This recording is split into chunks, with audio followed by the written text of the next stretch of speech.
All right, and welcome everyone to the fourth official episode of a Better Magic podcast, brought to you by Team BetterMagic. This is one of your co-hosts, Jared, and I've got Jeremy here with me. Say hi, Jeremy. Hey everybody.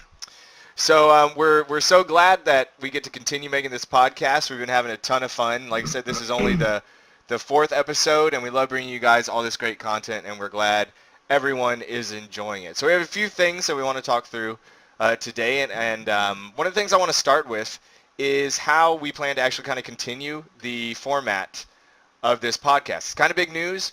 Probably some of you guys need to know, so I want to walk through that really, really quick. Then we'll talk a little bit about kind of our drafting experiences so far with the new set, Fate Reforged. We've had some cool experiences with it kind of on its own, and then we want to talk through the kind of stuff that we're going to be drafting when it gets mixed in with Khans of Tarkir, which is super exciting, and maybe a little bit about the sealed format. So that'll handle kind of the limited stuff we want to talk about. Then we'll talk through some of the finance stuff, some of the cards that are going crazy because of the banned and restricted list that we talked about last week. And then, Jeremy and I will kick around some stuff about standards. So some of the results from all the stuff going on with Star City Games now that Fate Reforged is out, how the decks are changing, how the meta is changing. And I know, Jeremy, you're brewing up some really exciting stuff. So I know that's going to be, Always, man. yeah, man, that's going to be really fun and really The awesome. So I'm wheels really are excited for that. turning always. It gives me headaches. Hey man, more power to you. I count my decks up to 40 cards and then I'm done. So it'll be awesome to get your insight on kind of the stuff that's going on right now in the format. Okay, so one of the things, or the thing that I want to talk to you guys about first is how we're going to structure this podcast from here on out. So we heard your feedback. We talked amongst ourselves about how where the podcast is going, how it's structured, what we like, and things we don't like. We came to the realization that sometimes 3, 4, maybe even 5 people is probably a little much. It gets really tough on our editor, and that's not really fair. But I think Jeremy and I have a lot of really good stuff to share. We love this game. We love talking about it together. So hopefully, and I think we have a lot to kind of teach each other and to teach you guys. So the format from here on out will be kind of me as a co-host driving the train, and then Jeremy, driving the other side of the train, which is really kind of the standard and environment and talking about constructed decks. So it'll be us, and then interspersed will be us bringing on guests and talking to them about the things they love and the things that they're best at. So how do you feel about that, Jeremy? You excited? Dude, I'm pumped, man. I just I'm so pumped. I don't know what to say. You don't even know. He's like, oh my God, I get to be 50% of a podcast. It's so exciting. But no, Yeah, man. yeah. Hold on. I'm sorry. It's just you always you're always pointing out podcasts and stuff like this, and I'm just sometimes I'll listen to them, sometimes I'm not. But then like I was telling you earlier today, I get to go back and listen to myself and hear what I say, and seeing how I'm listening to it in the future, and I get to go back and see if what I'm saying is right or wrong. Mm-hmm. And it's nice. I mean, I guess it's hindsight 100%, or if I'm saying that phrase right, I can't remember. Hindsight is 2020, man. Yeah. Sure. No, and you and I were talking about this today, and it really is awesome, and it's going to be cool. I love going back and listening to things I say for the exact same reasons, and I'm always nodding my head, and I'm listening to myself, and I'm like, man, that guy knows what he's talking about. This is awesome. Like, I totally agree with him. Oh, wait, that's me. But And that's where you just lost. That's where it's dude, this guy's crazy. I love it, though, man. It's so much fun. And like I said, I think you and I always have really good conversations, always learn a lot from each other, and I hope for you guys, the listeners, the audience, we get to bring some of that to you guys and really kind of streamline the focus of this podcast. So we're doing it for you more than we're doing it for us, just so you guys know that. Okay. Let's start by talking about Fate Reforged Limited. I know last time we talked about kind of our pre-release experience. You and I both came into at the top of the top and had a ton of fun. Built some really cool decks, but that environment was super wacky. right? Like that environment was essentially 5 booster packs of Fate Reforged and 1 of Cons of Tarkir. So it didn't really give us an idea of what cards are the strongest, or at least in the environments that we're going to be playing in. So I mean, so we really weren't able to glean a ton of information from that, except maybe like which rares were the most powerful, right? Or which combat tricks to maybe be thinking about. Um, so what I want to talk about is last Friday, we were able to at our local game store draft triple Fate Reforged. So I want to talk about that a little bit because it's weird. Like you won't ever draft that format unless you play Magic the Gathering online. In that first weekend or the first week and a half, they'll open up triple drafts just for fun. So it is something to think about. If you as listeners want to try and grind value that way, then you can maybe take away a little bit of the things that we're talking about. But what do you think about it, Jeremy? You and I were actually in the same pod, so we saw the same groups of cards going around. But I mean, what do you think about seeing the same booster pack 3 times in a row? I mean, nothing was wrong with it. I had the lucky streak of all 3 of my rares just kind of fitting together, I mean, that's awesome if that happens. I don't know, just like you see a lot of repetition in the packs, same cards going around. Like I'm pretty sure I ended up drafting like 4 Grim Contests or like we say Butt Fight or Twerk Off. We have multiple things. Yeah, Butt Fight. Yeah, Butt man. Fight. That card's fantastic. Which I mean, just after seeing that, like if that's gonna be like a card and cons, I mean, if you have like in this draft format they're about to have, just think of like the cards like that come down before that have big butts. You got Disowned Ancestor. You have Archer's Parapet. Those 2 cards alone with that card are just like a removal spell. And not to mention that Parapet already puts them on a clock. I mean, but going on about some other cards, Reach of Shadows seems a really good card. My deck was just chock full of removal, obviously, because you would know this because you played against me in the finals. Sadly losing and letting my win streak go down in percentage. Against me? I know, yeah. man. You were batting like 90 against me, man. Yeah, I was like, and now I'm at like 80 something.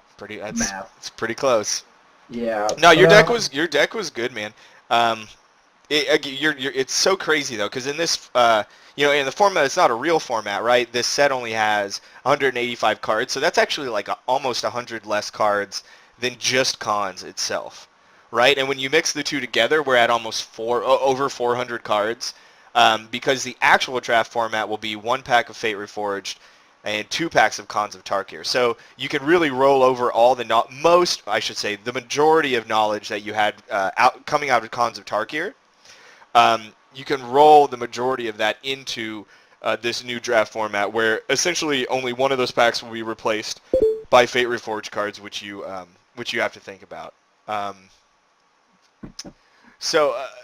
But anyway, so this weird format was cool, though, because we got to see some of the cards be more powerful than they would otherwise be, because in general, when we're speaking limited, cards that are good are usually even better in multiples. So you get to see which cards really shine, and on the other side of that coin, you get to see which ones really underperform. Your deck was an Abzan deck or Sultai deck? I don't remember. It was Abzan. Yeah, okay. Because I was splashing white for Dagatar and right. A couple of other things. Oh yeah, and Dagatar is really, really interesting too. And I played Timur, so I just kind of had all the value stuff that I could get my hands on, and rolled from there.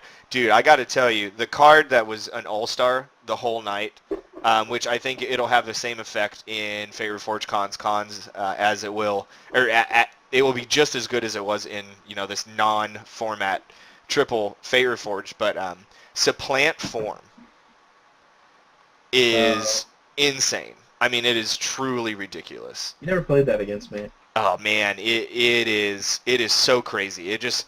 So it's I think we've talked about it before. 4 mana or a 6 mana spell, 4 colorless, 2 blue at instant speed, return target creature to its owner's hand. You put a token onto the battlefield that's a copy of that creature.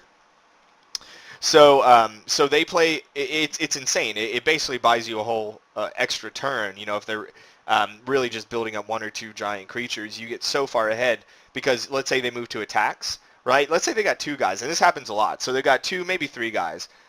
They attack with their guys because they think they have a good attack against you. Okay, so you're like, okay, go to block, or before blocks, supplant form. I get a copy of your most awesome guy. It goes back to your hand. Now that guy that is amazing blocks your second best creature, right? Kills it. So not only have I put a card back in your hand, so you now have to play it, again, just to get back to some semblance of the board state you had. I probably also ate like another thing on your board with a guy I just made. Oh, by the way, you're about to pass the turn to me having this amazing creature that is no longer summoning sick, and I just get to attack you again.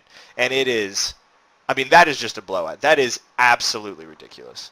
The card is amazing. Card's going to be an even bigger all-star than I thought it was going to be. So, I was just super stoked to have that guy. Yeah, I like Dagatar a lot. Dude seems like a pack one, pick one for days. Mm-hmm. Just guy was playing stuff with counters, and I was just like, all right, I have all this mana untap. I'll take your counters and put them on Dagatar. And he has Vigilance as well, so I was just like, that along with him being able to distribute counters or steal them at the same time, he's pretty bomb card. Obviously no standard playability whatsoever, but obviously right. those are completely two completely different formats. And in limited, the dude's a bomb. I remember I was giving you a hard time because I had the supplant form, right, and I was also playing green, and green is one of the colors you can use to activate Dagatar's ability. So I was telling you, okay, so you resolve a Dagatar, we get a little bit down the chain. I supplant form it, right, so I get a Dagatar, and then you play one on your end, but I've got enough mana to then just steal all of his counters and just kill it and make my Dagatar like an 8/8. Nah, I wouldn't let it happen. And I'm like, this would be amazing. Butt fight in response. Oh, that's true. Yeah, you could do that. I also had a copy of Timur Sabertooth, and obviously that guy just does the work. Fights the good fight. Card is insane, and I was able to. I had just enough mana to combo it with the card you talked a little bit about last time, Jeremy. The Aven Surveyors. Yeah. And it was amazing. So like I could play Aven Surveyor, like bounce their guy, and then still have enough mana that at like the end of their turn I could bounce it back to my hand, play it again, bounce their guy, attack with an indestructible Timur Sabertooth, and it was just totally ridiculous. Yeah, for sure. That Aven Surveyor is really good. Yeah. And then another guy I played against in the tournament, the draft pod had two of them. And I was just I luckily got rid of both of them before they could do anything. And the card's even good enough to where it made its way into a infinite combo in standard. So that says something about that. The card's pretty good. Yeah, the card unless you have your removal for it like on the turn that it comes down, then it's just unbeatable. It's insane. And I think another card you and I both played, it was so funny because we got, those same packs coming around over and over again, and something that I've noticed is a lot of the print runs are very similar. Again, just because the set's so small, you'll see a lot of that. Yeah. But I remember I was passing you, and I had the choice in my deck between a Cached Defenses, right, which is just bolster 3 for 3 mana at sorcery speed, and what's it called? Ruthless Instincts. So which is a 3 mana instant, and it's modal, so it's actually a little bit better. You can a creature you're blocking with gains Death Touch and Reach, and you untap it, or a creature you're attacking with gets +2/+2 and gains Trample, right? So the first time I choose Ruthless Instincts, I pass you the Cached Defenses, you take the Cached Defenses, right? And then the next pack, I had the exact same choice, so I just take the Cached Defenses, and then you took the Ruthless Instincts. And I had the pleasure of Cached Defensing my Typhoid Rats to become a 4/4, which I said as soon as I got the card, I was like, I'm making my Typhoid Rats a 4/4. Oh, it's Like it's insane. funny. Yeah. First game, I get it off. I was just like, all right, sweet, this is cool. I have a 4/4 Death Touch. Yeah, I mean, how do they attack through that with most of the things in this format? I mean, they just don't. Well, Mind Scour Dragon. That's what happened. Well, that guy's pretty good too. I don't know though, man. I mean, he's good because he is like a 4/4 for 6 with flying, I guess. Like that's pretty good. But like the milling thing isn't like, I don't know. I mean, The I milling guess part is really bad because him milling me I was able to play the 9-drop Delve guy for 1, getting back my Archfiend of Depravity that I had, and then also being able to cast a Gurmag Angler for 1, and then I also cast Dagatar in the same turn. So I played 3 guys all in 1 turn. 3 big guys. Yeah, 3 really good cards. I mean, like 3 big guys. And he was just like, oh, well, I guess that happens. And then he just scooped like the next turn. Yep. Dude, the thing that I was the happiest with, though, I mean, again, the format isn't real, so you won't have as much redundancy, but being able to just like dash my guys out for value was like amazing, dude. Like double Goblin Heel Cutter to just to clear the way, which was like amazing. I remember the game you and I played. You were having a tough time, sticking spells, and I'm just in with like Mardu Scout for dashing for 2 mana, make a 3/1 that can attack you that turn. I attack you a couple times with that, and then I play my my 4/2 with haste that can attack. Yeah, Vault Breaker, and so I dealt like 10 damage to you, by like turn 4 or 5, and you've resolved maybe like 1 thing, and it was awesome. Yeah, I just was having trouble hitting the white part of the white mana of my deck, games 2 and 3, which was really sad. But I mean, hey, that's how stuff happens. But yeah, it's just like the dash part is always good because if you can just like sneak in that Mardu Scout before their 2-drop or their morph comes down. Right. And get in those key points of like first damage. Yeah, if you're on the play, I mean, in this format, you really start playing the game on turn 3, right? So dashing a Mardu Scout to just deal 3 damage to them on turn 2 when you most of the time just don't have anything else to do, like that's super good. That's amazing. So unless you have if you're on the play, you have a Scout and a Heel Cutter, just play the Scout. Hopefully you have double red. I mean, most of the time you're not. That's kind of rare. That'd be really tough, yeah. And then kind of just dash in that Heel Cutter, get 6, and make sure the dude can't block. But right. Yeah, most of the time you're just probably going to dash that guy unless you just luckily get that double red right off the bat. I mean, but you don't want that. You want kind of like all your colors. Totally. Yeah, but I had an awesome experience. I actually really like Triple Fate Reforged. Like I said, even though it's kind of a non-real format, I had a lot of fun with it. I thought it was really fun to draft. So yeah, it was fun. The other card, the one card that you were going to smack me about, Ugin's Construct. Let me read you guys this card so you know how to play it and play better Magic than I did.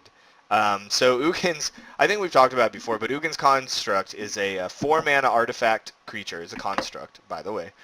It looks like it could or should fly because it kind of looks like a dragon, but it doesn't. So listen to this. When Ugin's Construct enters the battlefield, sacrifice a permanent that's 1 or more colors, and it's a 4/5. A 4/5 for 4, so just as good as a Bellowing Saddleboot, okay?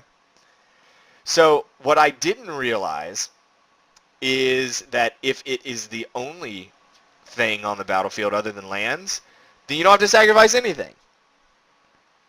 Because it says sacrifice a permanent that's more than 1 or more colors, and he's not 1 or more colors. Your lands aren't 1 or more colors. So if you have nothing, on the battlefield, you just get a 4/5 for 4.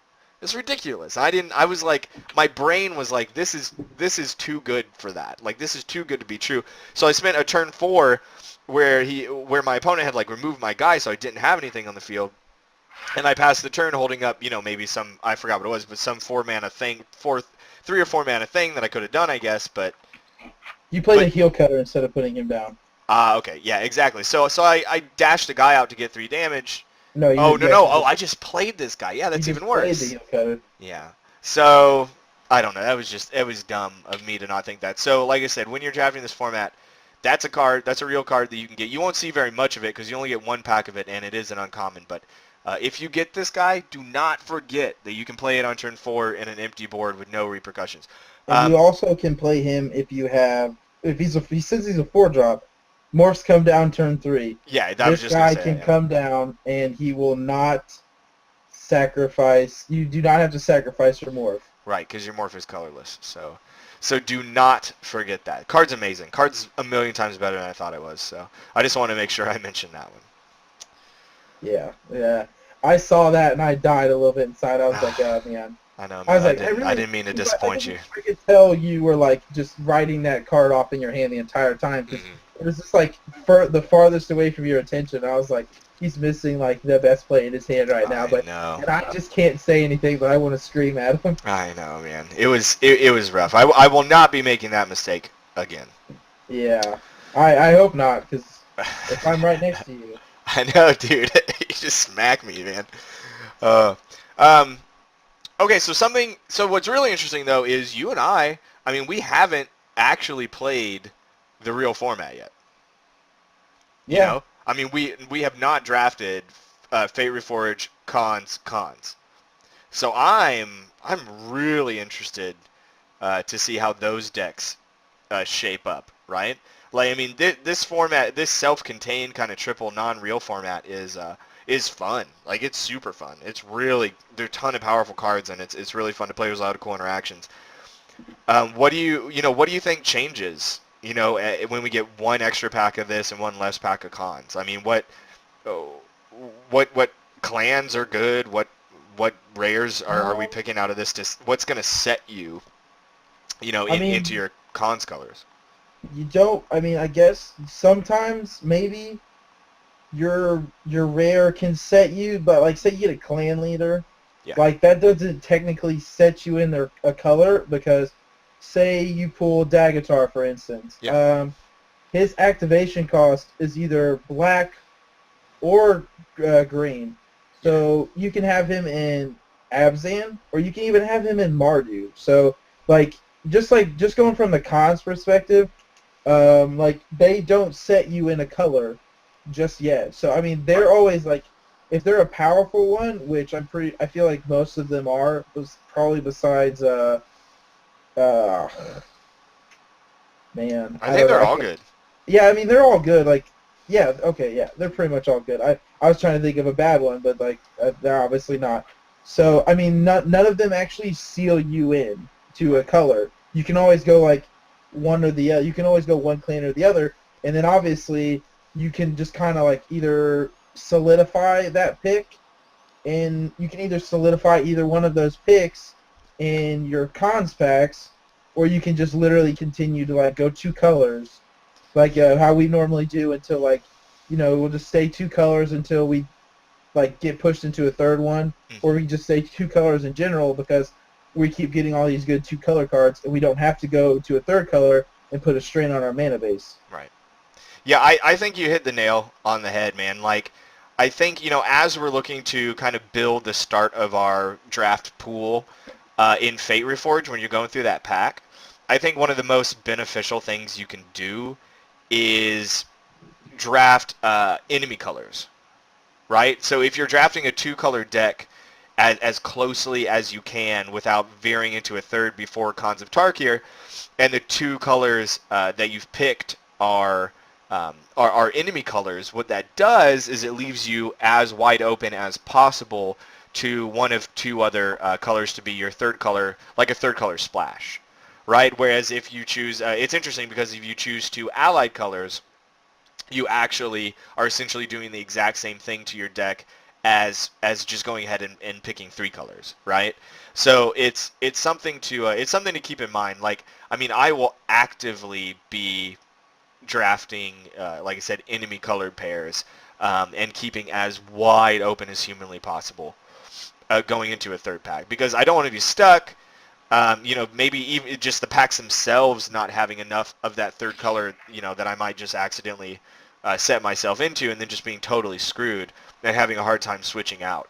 right? And then not getting to play what, like 30% of the picks that I have in the first pack. That's Yeah. that is very, very dangerous. I So mean, now that you pull this, say this, I mean, you kind of could just go into like the dragons, the legendary dragons.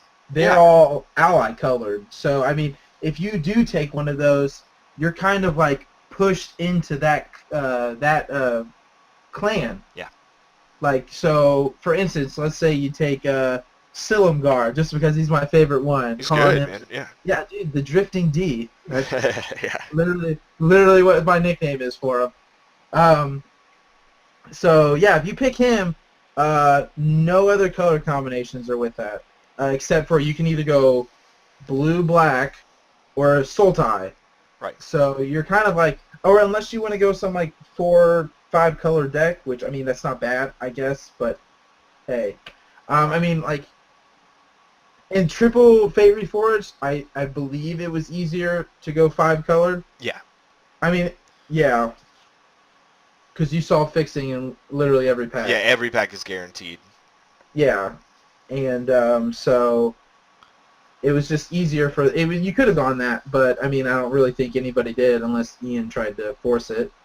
Right. Just, Unless, right, well, yeah, I mean, just for shits and giggles, like he always does. right. Nothing saying anything's wrong with it. He just does it for fun, which I mean, hey, it seems fun sometimes. Um, and yeah, it's just like the dragons. I mean, they're not. I don't want to say they're necessarily traps, but they can be, unless you literally can just like devote yourself to that clan Right. and stick with it. And I mean, and don't get me wrong, some of the dragons, like if you just stick with them, most of the time you're gonna get some good cards to back them up, like Dromaka, the green-white one. He probably is like the best first pick out of all of them. Yeah, I would agree with that. If you pick a Dromoka, then like, I mean, you're playing Abzan is just so incredibly good for you. Yeah, just like I mean, he's bolstering, Yeah. and you have like the potential for all these lords. So I Mhm. mean, he's probably the best one. I agree with that. But I mean, even if you follow our plan and you pick, enemy colored pairs all the way through, but then somehow end up with one of these, that doesn't mean that, I mean, the fixing is going to be good enough for you to splash one or two, fixing lands to get you the fourth color that you need. The one or two copies of the fourth color that you need. So it's not that big of a deal, For But sure. yeah, like I said, I'm super excited for it. This Friday, as we're recording this on a Wednesday, so this Friday is going to be the first time Jeremy and I get to actually draft this format, although he's probably playing standard. But I we'll have talk. not. I was actually just about to throw that out there. I don't know which one I'm doing yet. Nice. But no, we'll talk a bit more about standard here in a little bit. But no, I'm super excited. And the thing that I'm really looking forward to is we've got a sealed PTQ coming up this weekend, man. We do. Yes. Yeah. Maybe we have the chance to do battle again. I know. It's going to be awesome. And as I understand it, the sealed format is 3 Fate Reforged packs and 3 Cons of Tarkir packs. So all the stuff that you and I literally just talked about is going to apply to building that sealed pool. Although it'll be a little bit easier. Again, draft is self-correcting, so you can essentially build your deck and maneuver as you need to make something playable. Whereas the sealed pool has the option of being amazing for you or being terrible for you. Okay, you just literally have to deal with what you're dealt. Yeah, So totally. So it's a matter of us understanding, at a deep level what the most powerful cards are, what's going to pull us into building a deck one way or another. And in Sealed it's interesting because with the 3 Fate Reforged packs, we have 3 guaranteed sources of fixing. So kind of the variance there is going to be really interesting to see how that pans out. yeah, just depending on like, and I mean, yeah, you have to depending on what kind of lands you're gonna get Hmm. from that. Yep. I don't know if that'll really force you into what you're going, but it's always Yeah. nice to have it. No, And you bring up a really good point, man. Like in a 3-colored set, it's really difficult to play something that is not supported by your fixing, right? So your fixing almost determines your deck in Sealed in a 3-color set more than anything. So it'll be interesting to open these packs, and see what happens. yeah, I mean, I'm right there with you. It's like we'll see how it goes. I mean, hopefully, let's rip some nice stuff and just jam it. That's the hope. Yeah. All right, cool. So that's enough limited for this episode. I think we've worn you guys out. We've had a ton of fun. We're looking forward to the stuff that is coming up. So, Jeremy, I want to talk a little bit about making the game of Magic more affordable. Do you know how I like to do that? By talking about prices of cards. That's a really good guess. Yeah, that is actually what I want to do a little bit of now. I mean, I love buying Magic cards when they're cheap. Cards I think are going to be good. Trading them out or selling them to make a little bit of cash, and then buying the cards that I want to play with. Or buying more booster packs. Making solid trades and just always getting value on my cards. I mean, that's one of the things that I absolutely love about this game. So, do you want to do some finance picks here, buddy? Yeah, I'll just go off with the first one I said I was gonna do. Mine was a Tassiger the Golden Fang. Woo! Big fruit bowl king himself, man. Yeah, the That's a banana bold king. pick. It's just like, I mean, so when obviously it first came out, people were buying boxes. Our friend from our local shop that we go to pulled a foil one, and as soon as I saw that, I was like, hey, I'd hold on to that. That thing's going to probably rise through the roof. I don't know what really made me come to the conclusion that was going to happen, but then apparently, obviously I watched the Open in D.C., and Tassiger just was, like, everywhere. Yeah. And they're just like, oh, and everybody's just like, oh, buy. And then he happened to just go through the roof. And everybody knows casuals are going to want like a foil of this guy to put in EDH or he's real. Oh my everywhere. God, I didn't even think about that, dude. Like, he's so good in EDH, right? I mean, in a format where you have 100 cards and you want to start grinding through, and you have ways to recur them from the graveyard, especially if you're playing black, which he requires. Yeah, wow, that's really way better good. than I thought it was. Yeah. You just play him as your general, and just like you can even delve him out. Makes it just even really? less.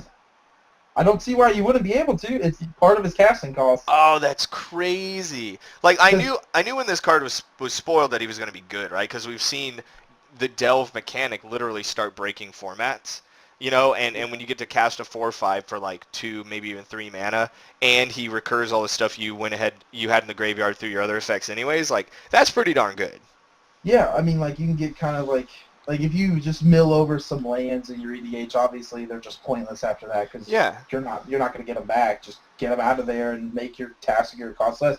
I mean, I could be wrong here because there was also a conversation last night with a couple of friends. Like, the guy was like, "Hey, can I dash in Kolagon from the command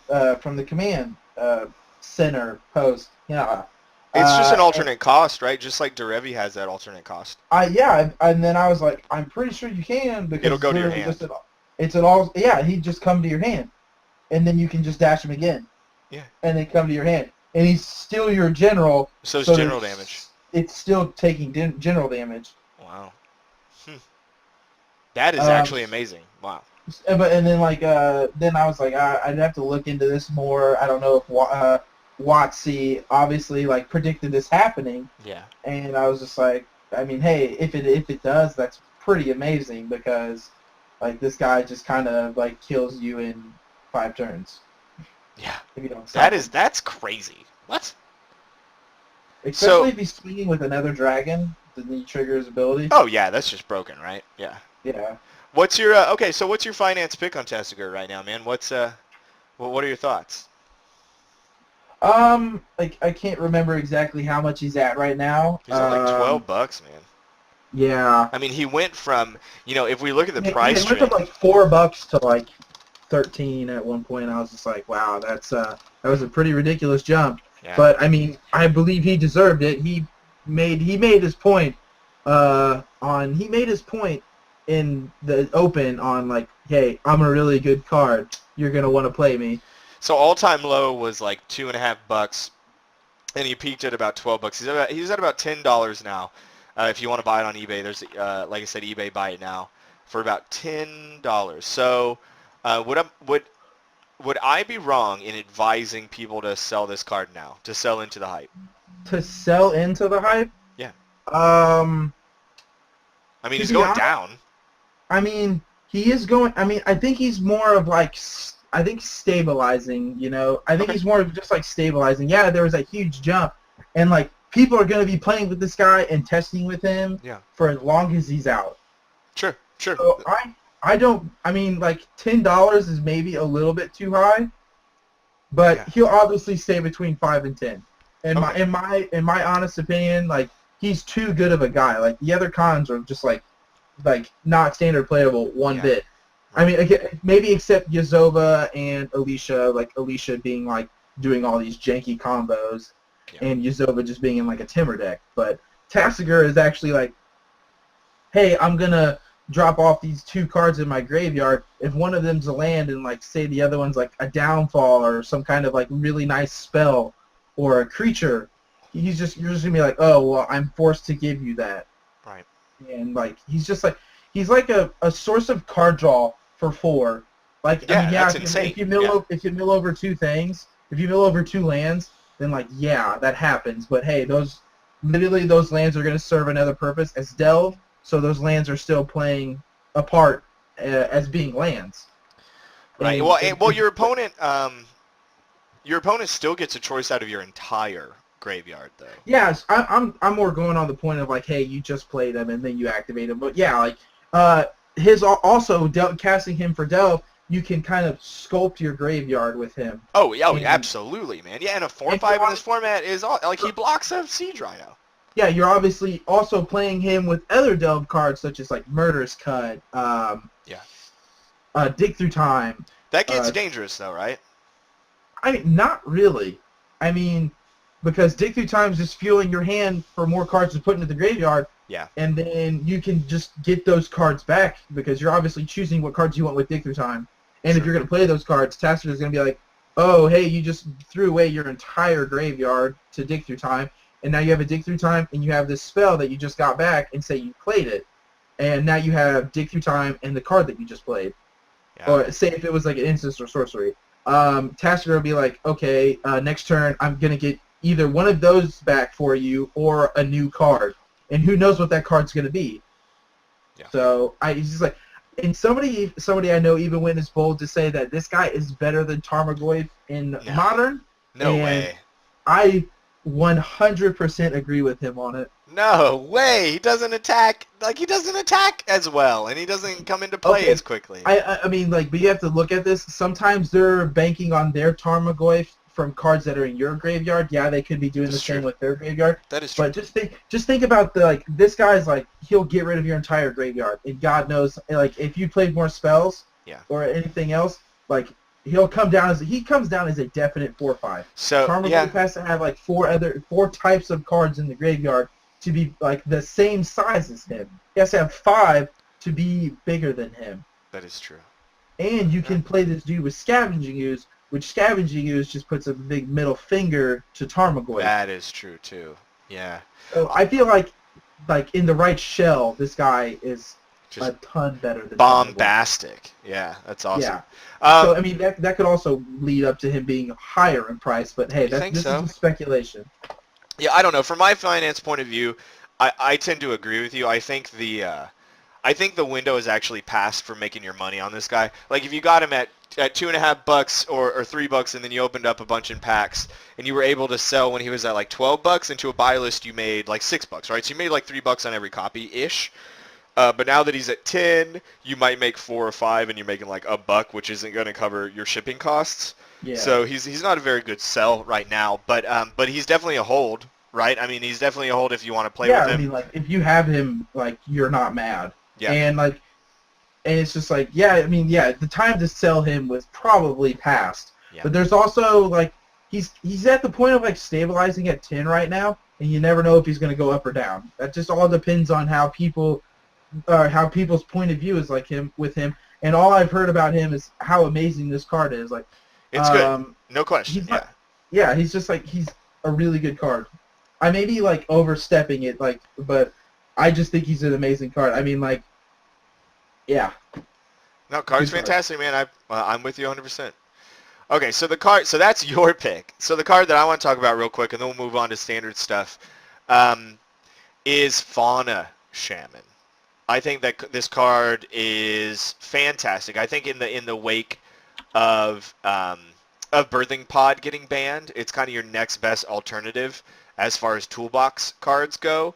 And it works super well with cards like Vengevine, which you get to put into the graveyard with it. You get to discard and then go look through your deck for another card that you want to put into your hand or into play. I should probably figure that out. But it's like I said, the card is just amazing. It's only had one printing, so and it was from before Magic started really, really exploding. Yeah, you put it into your hand. So like I said, Fauna Shaman is from an era before. Like I said, there were a ton of people playing Magic, and it was from a core set, which are notoriously under-opened.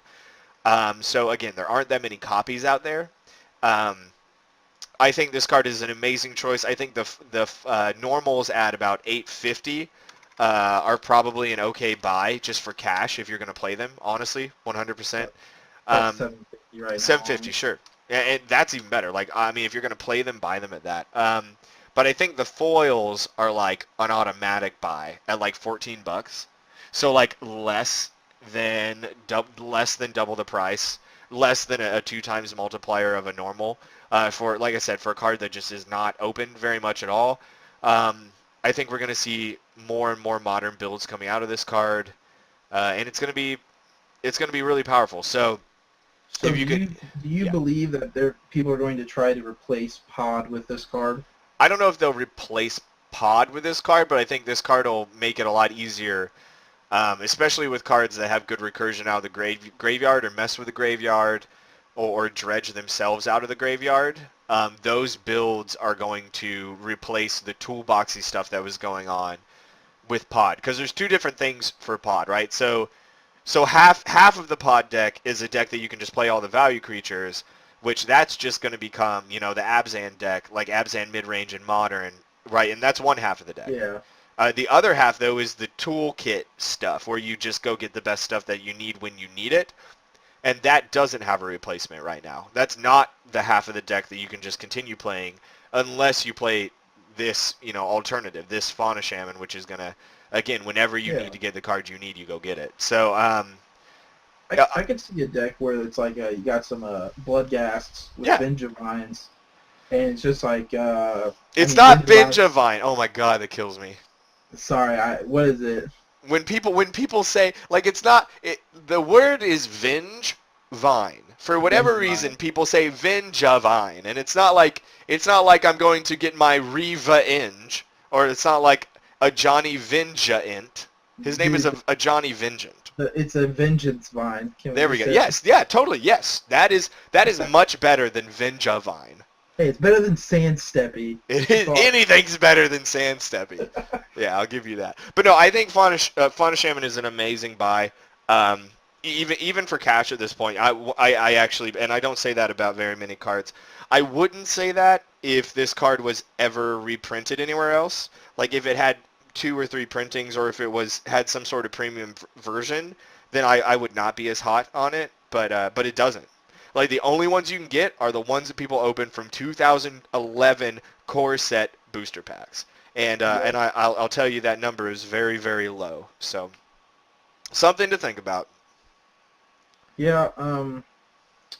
It's just like, yeah, you could. I mean, like when I asked you about like replacing Pod, I'm just sitting there like, yeah, this card really can't replace Pod. Yeah. It could be like a variant of it.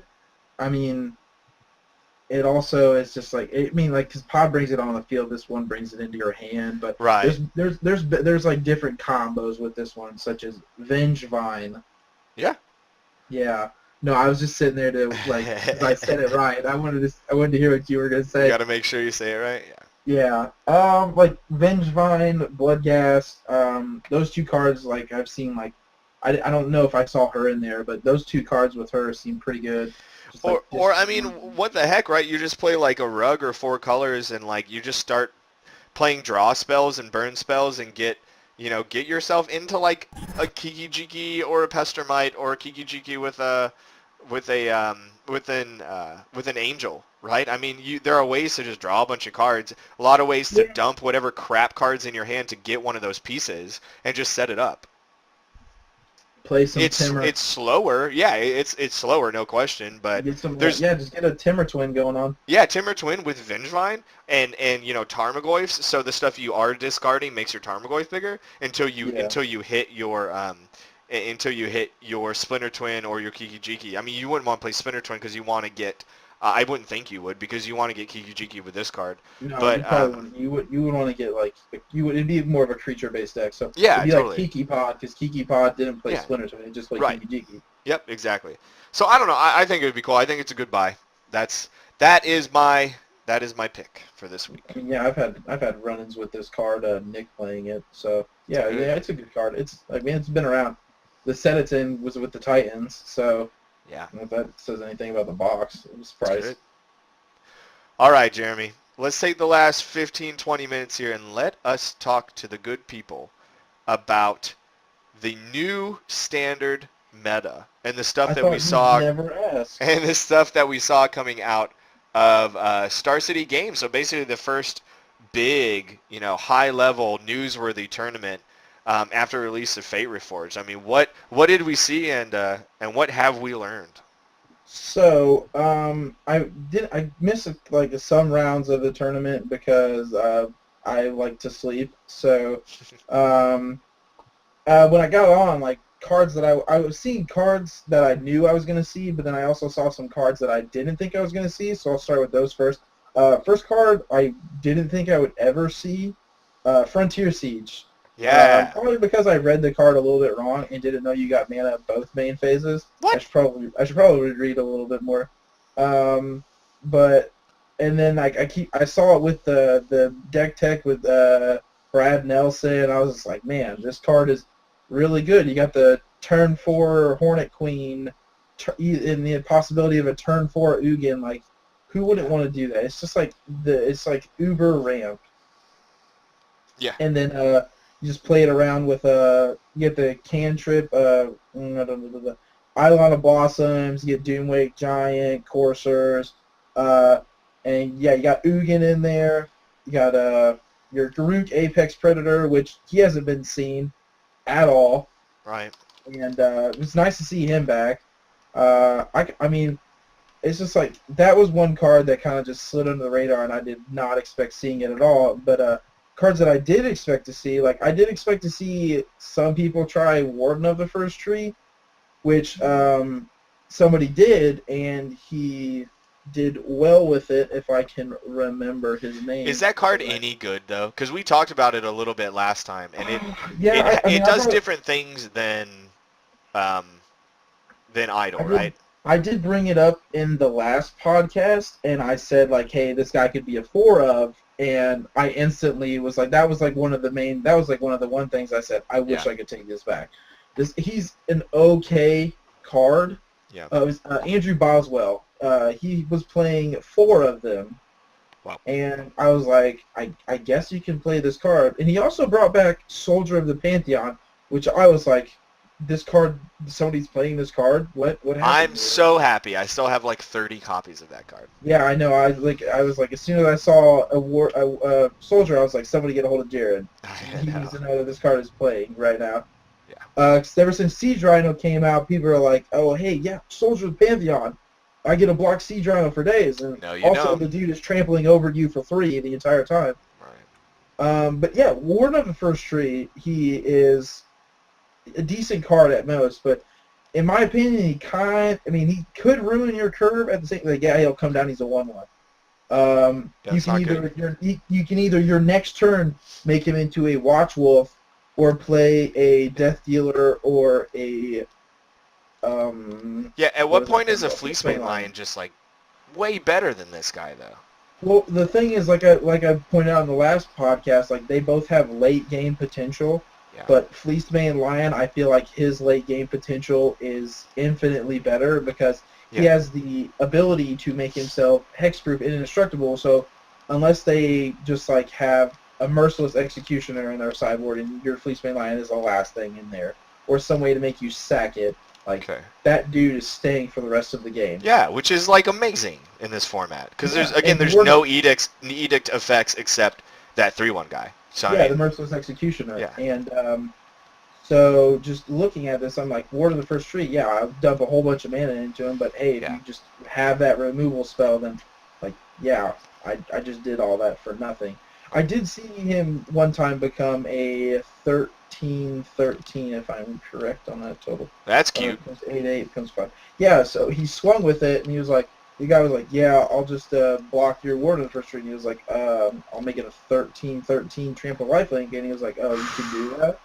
And he lost, and I was just like, the guy looked a little bit salty after the match, and I was just like, I just have to read the card. Yeah.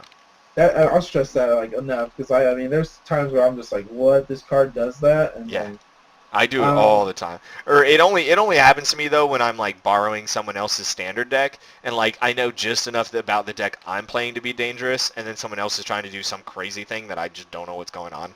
yeah, so mostly when you're borrowing mine. Yeah, and then I'm just like, oh, I guess I lose to whatever that is because these decks have 60 cards and I don't know what's happening. So. And then other cards, I didn't expect to see much Soulfire Grandmaster just because Yeah.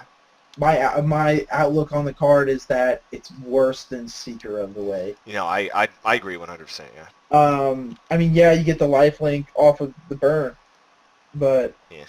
it's just Like Burn doesn't even care about their life total, right? So it's like, what's the point? yeah. I know one card you called last week though that you knew was going to make a good showing. I was listening to our last podcast a bit just to go over kind of our notes, and I was like, dude, Jeremy called that way hard. Can you guess what it was? Oh man. I'm not going to tell you the rarity because that would give it away. It's probably Mythic. Is it Monastery Mentor? It's not. No, it's not a mythic. Oh, it's not a Mythic. And you called it, and I was like, whoa. I mean, it makes sense, but I was like... Is it Valor Stance? Yeah, dude, you called that one. That was in, like, I think it was in pretty much every top 16 deck that played white, so... Yeah, Red-White aggro was, like, the most out of the top... Like, at day 2, there was 14 Red-White aggro decks. Yeah. So. Well, it has to be the card that got them there, right? I mean, because it's, like, it's the thing that deals with Siege Rhino, which was the one thing that the deck was missing. It's like a double-edged sword. I mean, well, it doesn't hurt you as much, but it can save your dude or kill their dude, which, I mean, the utility of the card is simply amazing. Yeah. All these modal spells are just, like, ridiculous. Yeah, like Crux of Fate. Yeah. Ridiculous. Yeah, well, I mean, heck, even Frontier Siege, right? I mean, that has modes. Yeah. Like you have the ability to like choose dragons and then play a Hornet Queen, and then literally fight every creature they have. Yep. That, which is crazy, and it just clears their board. It's just I mean, I guess it's a 7-mana Wrath at that point, whatever. But like, who cares? What if they only have like 3 things that matter, right? And then you just run all your littlest guys so into just, them, like, and then you still have flyers. Yeah, you run 3 of the 4 Hornets that you make into them. Yeah, that's amazing, and you still have like 3 damage in the air, like guaranteed. Yeah, I saw some decks playing Outpost Siege, so... That weirded me. You're going to have to explain this to me, because I'm not good enough at Standard to know why those decks were playing that card. Like, that made literally no sense to me. Okay, so one of the Khan's ability is a Chandra 0. Right. And, the thing about that is enchantment. I would like to say enchantment hate is you see that far less than what you do like with like downfalls. Yeah. Okay. Ways to actually take out a planeswalker. Sure. So you'd have to actually like most of the time the enchantment hate is in a sideboard and you have that main board, and that card's going to be on the field longer than like say a Chandra would be on the field because she literally just dies to downfall. Yeah. And the Outpost Siege has to have like an actual enchantment removal spell or any kind of like way to get rid of an enchantment. And, so it's literally played because it replaces Chandra because game 1 it's the least likely to get destroyed. Is that what you're saying? I don't want to say it's like it replaces her, but okay. I mean like it just like it kind of like stays on the field longer. I mean like you can still play Chandra and like use Chandra because she has a lot more utility than that card because obviously she has more abilities than that. Yeah, all right. And then also like you have the dragon's ability. Whenever a creature you control dies, whenever a creature you control leaves the battlefield, not when it dies, just leaves the battlefield. Yeah. Target creature or target player loses takes 1 damage. You gotta wonder how they came up with that. How they were like, you know what, this isn't gonna be fair unless we say leaves the battlefield instead of dies. Like, that's really weird, right? Like, the only thing in my mind from an R&D perspective that would make them do that is if there's some sort of wrath that's coming out that we don't know about that exiles all the stuff on the battlefield instead of destroys it. You know what I mean? Like, otherwise, because that card would then blow out token strategies unless this card existed. Like, this card then, in my mind, exists so token strategies don't have, feel bads. Yeah. Which is, like, really weird, so I don't know. Yeah, I mean, I completely understand. Like, if it kind of just, like, sits there and, like, hey, like, if you're in range of all the creatures that I have on the board and you kill them, you're going to take a lot of damage. Yeah. So it kind of just, like, sits them back, and they're just like, oh, okay, we have to, like, take care of this enchantment first before we take care of everything else.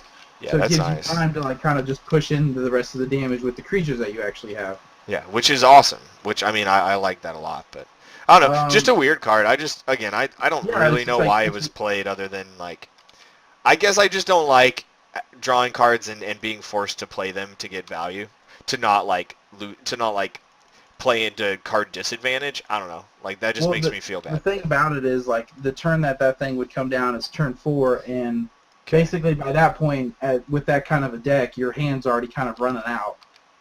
Yeah. So you're not going to have much stuff to play, so that kind of gives you more stuff to do. Okay. I guess that makes sense to me.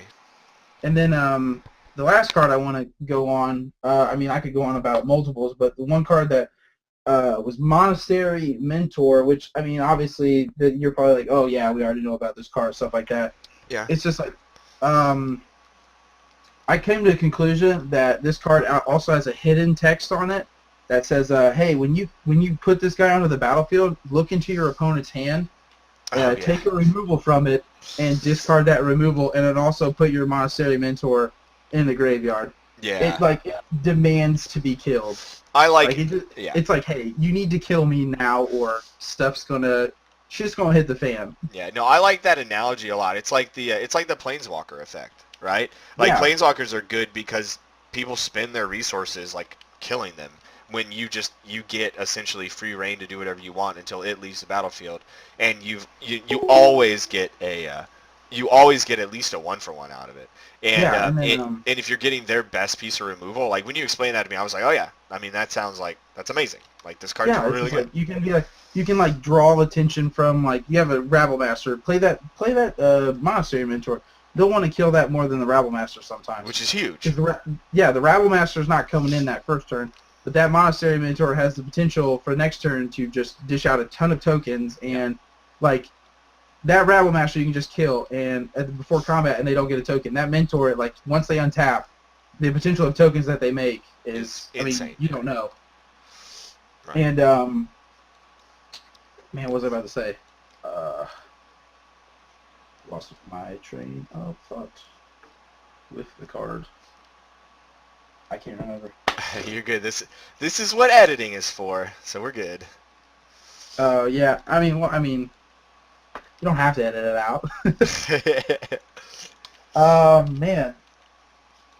Yeah, just like Monastery Mentor is like an all-around good card. I had the opportunity to play with it yesterday. Yeah. And it was like I just was like, hey, you gotta kill this card, or like it's gonna do ridiculous things. So do the tokens? I haven't played with it yet. So do the tokens get?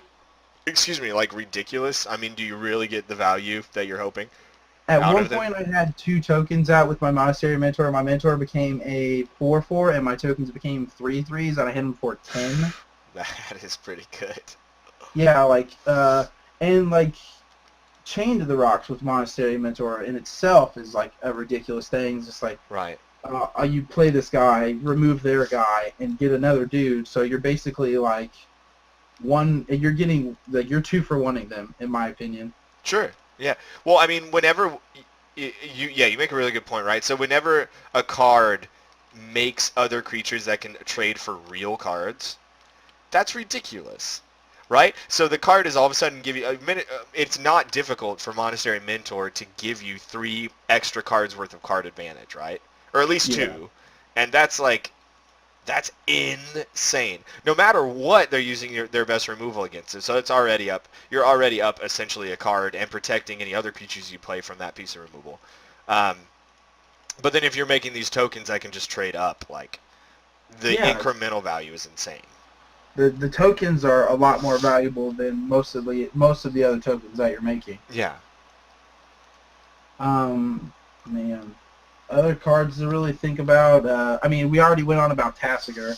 Right. Like, I mean, his standard play was... Well, let's talk about that a little bit, right? So, Sultai Ramp, I know we sort of just talked about it a little, but Sultai Ramp won the tournament. I mean, with like a weird deck that had like 1-ofs in the sideboard and stuff. Like, yeah. do you want to walk through that? Because that was weird to watch. So you're talking about the Sultai control deck that Gerard Fabiano was playing. Yeah. Right? Well, they called it Sultai Ramp, right? No, they call it Sultai control. Oh, I don't know. The whole deck just confused me. I think. No, the Sultai deck was the Sultai Ramp one was I can't say his name. Ali Antrazi. Mm-hmm. I don't know. I probably just butchered his name. If he ever watches this, hey man, I'm super sorry. But yeah, Gerard's deck. I looked at this and I said, hey, this deck seems like it works, but I will never play it in my entire life. Right. I didn't put it together. It's obviously his homebrew. It's obviously a homebrew of his, and I would never know how to work this thing. And most of the time, I just like cringed every time he milled over an Ugin or. Well, they said that about Gerard's deck too, though. I mean, if you watch the coverage, if you go back and watch the coverage, I mean, and I felt the same way. Like the whole time I was watching it, I'm like, oh my god, he just keeps milling away win condition after win condition, but he still got there. Yeah. Like his sideboard apparently was just like perfectly built for it. Like, yeah, like a 1-of Polukranos in your sideboard. Yeah, and he hits it. Like that's the one card he doesn't mill, and I was like, both games he won, Polukranos was on the board. Oh yeah, and that just confuses the crap out of me because I'm so used to trying to limit the amount of variance in my deck.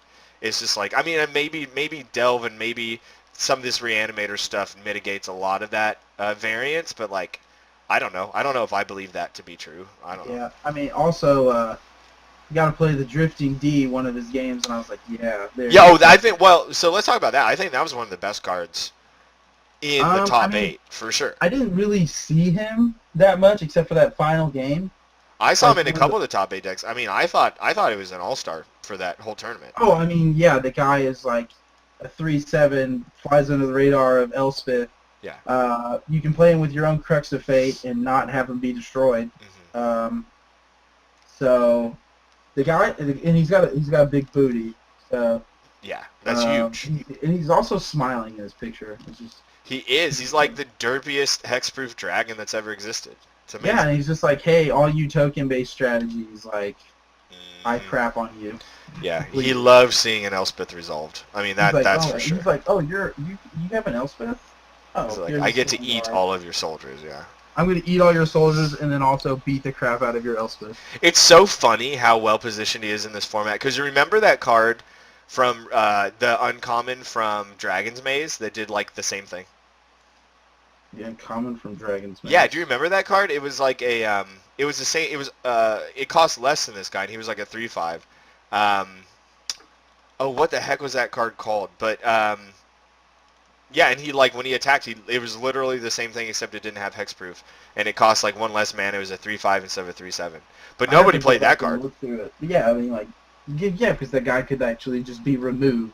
I get it. Well, that's a really good point. I mean, hexproof is one of the most powerful abilities. Silgar is like evasion, hexproof, 3/7. And he's a 3/7, so he's not getting targeted by any burn to begin with. Right. So he just like he demands to be board wiped or. Well, there's no edict effects really. We just talked about that. Yeah, it's like. Yeah, so like a Crux of Fate calling dragons, which most of the time if you do that, like maybe there's some other stuff with him on the board that's not a dragon. Yeah. So you're literally just you're spending 5 mana to kill Silumgar. Yeah. Which, I mean, that kind of sucks. It's rough. To be honest. Yeah. So just 1-for-1 after he's like almost guaranteed kill your stuff. Yeah. And then I guess the last card I can say is like Ugin. I mean, you expected to see him. Yeah. Yeah. Well, I actually didn't expect to see as much Ugin as we saw. To be honest. I expected to see a lot of him. Really. Yeah, I was just like, everybody's gonna try and play this card. Haunter of Night Vale. Okay, so no, I'm wrong. It's the other way around. So Haunter of Night Vale is 5 mana, 3 colorless, blue black. Creatures your opponents control get -1, -0, not -0, -1. Oh, -1, -0. Yeah, not as good. A little bit worse. Yeah. Actually, that's a lot worse. Yeah. So like Ugin, like most of the time when he is resolved, he's going to wipe. Like from what I saw, he'll wipe away everything. Yeah. And then demands to be answered after that, because if not, he's running away with the game. Right, you just zap him forever. You just ghost fire him. Yeah, and you'll just zap them, and then hey, once they get a board state again, get rid of it again. Yep. Yeah, just right back. He's obviously backed up by removal, counters, stuff like that. So yeah, he's just he is like an overall good card that if you play him, you protect him after that, because he's going to win you the game if he's not answered. Obviously, he can be answered with a downfall. That's about it, though, right? That happens. It's a downfall. So downfall's a downfall. Right. But that's literally it, right? I think. Well, I mean, yeah. That's playable. Unless you minus and he's in a Stormbreath Dragon range, and you just play Stormbreath Dragon and kill him. Yeah. That would be. I guess hasty stuff, sort of. Yeah. Haste is also his own worst enemy. But also another card that trumps Ugin is Garruk, Apex Predator. Oh yeah, let's talk about that. Yeah. So Garruk comes. So say Garruk is on the board, and then Garruk's on the board. He's doing his stuff, and then okay, I play my Ugin. I have to -7. I have to kill my Ugin. Yeah. To kill your Garruk, because I have to literally take all the counters off of it with his negative, and to get rid of your Garruk. Because if I don't, your Garruk is just going to use his +1 and kill your Ugin. Right. So if Ugin's down before Garruk, Garruk just literally comes down +1, kills your Ugin. So Garruk is it's a lose-lose for them if they're playing Ugin. Yeah, Garruk is a hard counter to Ugin. Yeah, it's awesome. Yeah. Which is a card you were saying before. I mean, we never expected to see. Yeah, I would have never expected to see Garruk played one bit, but I'm like, oh. That he's a perfect counter to Ugin. Yeah. But I don't know if that's why people were playing him, or if they were just oh hey, we got this Soul Tide ramp deck going on. Garruk 7 mana, I can ramp into Garruk and do stuff. Yeah, it's ridiculous. Even -3 with Garruk Apex Predator killing a Siege Rhino, you gain 5 life and you get rid of their Siege Rhino. How's that ever bad? Yeah, pretty good. Okay, Jeremy. So, what deck are you playing this Friday? Let's close out. Let's kind of wrap up a little bit here, and I just want to know. Probably a Soul Tide version of some kind of deck with Ugin, Garruk, Kiora, Ashiok, and then backed up by Tassiger, Courser, Caryatids, and then a bunch of removal and. So AKA just all the best cards in the format is what you're saying. All the good Soul Tide stuff. Just give me it. Pretty fantastic. He in the sideboard. Oh yeah. Oh yeah. I gotta play the Drifting D. Gotta play that Drifting D. The Drifting D. I'm excited for that. I think that it all sounds really cool. I might have to steal that deck for a hot second to try it out too. I mean, it's just it's awesome. There's just so much recursion, and all the cards are so powerful. It's just the powerful dig through times. Yeah, exactly. I think it's awesome. Yeah, I'll just go get 2 of my. I'll just go get 2 good cards and put them into my hand. Yeah. And we'll just go from there. All right, buddy. I think we've exhausted our docket for this week. I think we're coming in a little over our regular time, but I think we have a ton of great content. And this was really fun trying this new format. Did you have fun? Yeah, I did for sure. Yeah, I was awesome. So I hope you guys, as the listeners, get as much enjoyment and entertainment value out of this as we did. Hopefully you like this new format. Please let us know, what you liked and what you didn't like. That's going to be huge for us going forward and really shaping this cast to make it exciting for you guys and make it so you actually continue to listen to us, because we would really, really appreciate that. So, Jeremy, any last words before we sign off here? Akuna Matata. Hakuna Matata. Okay, we'll take it, Jeremy. Hakuna Matata. All right, thanks everybody again for listening. You know where to find us on YouTube, on YouTube at Play Better Magic, all one word. On Twitch at BetterMagic, at PlayBetterMagic, all one word.com. And until next time, keep playing Better Magic. Thank you.